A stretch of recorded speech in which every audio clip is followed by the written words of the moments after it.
Welcome to the ML course by Majas. So in the one of the previous videos, we discussed about share purchase agreement and share subscriber agreement, and a similar or a even more interesting document I would say is a shareholders agreement or the SHA, which is entered into between the shareholders of a company to determine what are their rights or duties are.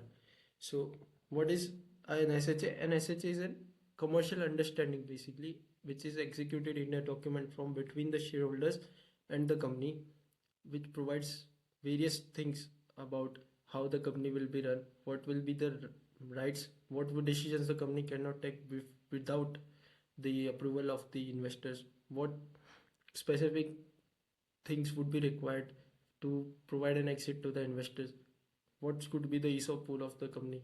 So there are various commercial points that are captured within the SHA, which is generally entered into in private companies.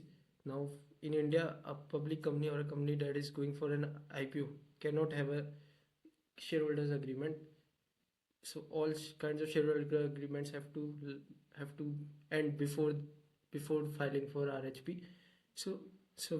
But we still have shareholder agreements between uh, in private companies, or where sometimes the holding company of a Indian company is based out of India.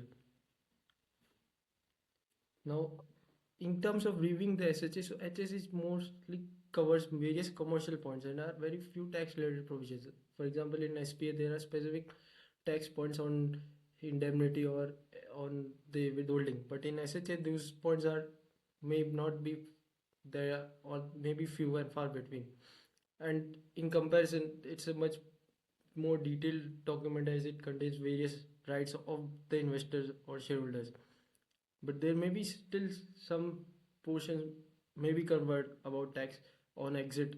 If a specific section is there on exit for shareholders, then on such exit, if there any taxes arise or any withholding would be required, then those can be covered.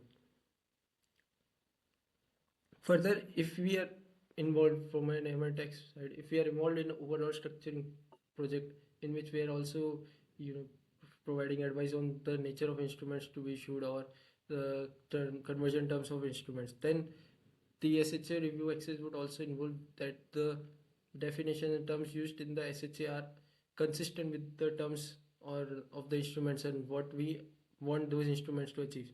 So that can be an important part of it.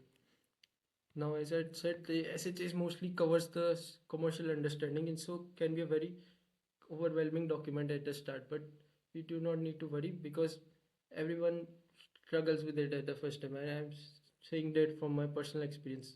I also struggled when I reviewed it for the first time.